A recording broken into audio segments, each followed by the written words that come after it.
in the future, if you're ever unsure about something, before you send any money or travel, because it's very dangerous if you travel to where these guys want you to go.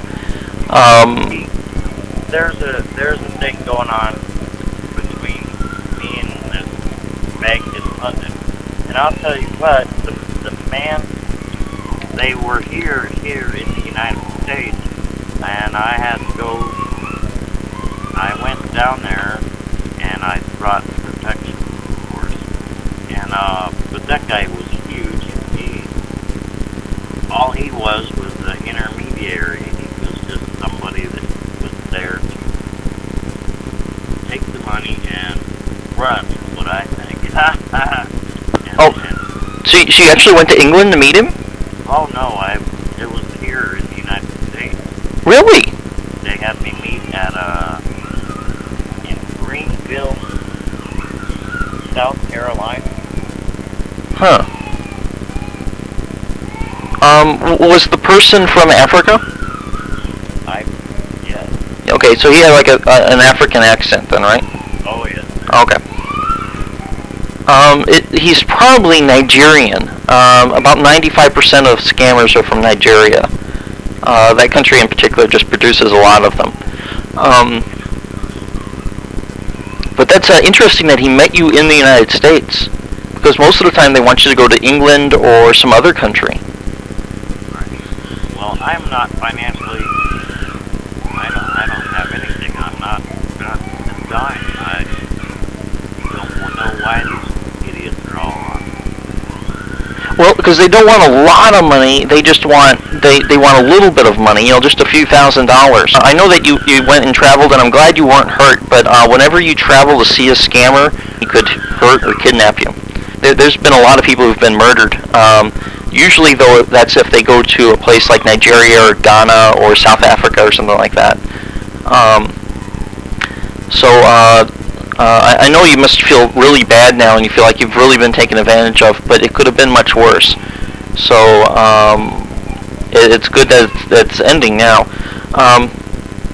My advice right now is that you just freeze out these people. Just stop communicating with them altogether.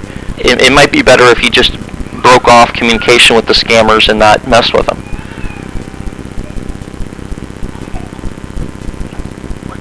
I don't know how you know that. Beg your pardon? I said the biggest part about what you're saying is I don't understand how you would know something like that. You mean like know how I got your information? Right. One of his outgoing messages was to another scammer here in the United States, and that scammer is going to soon send you a fake check. At least that's what the plan is.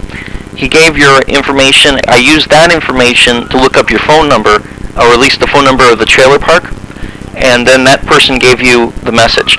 So all I knew is your name and address, and I knew that he was targeting you.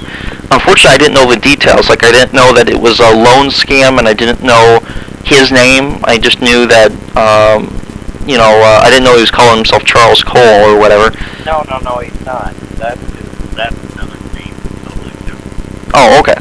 I was just wondering if you knew anything about that one. Oh, no, that's just, that's a new name to me. May I ask what was that one about? Why did was that also a loan, too? They are always reverend or doctor or somebody like that. Right. They like to make themselves sound important. They'll lie about anything if it'll get them money. These people are very, very dishonest. Well, I have stuff here I would like to talk a little more at length about this topic. But through the email, maybe I can,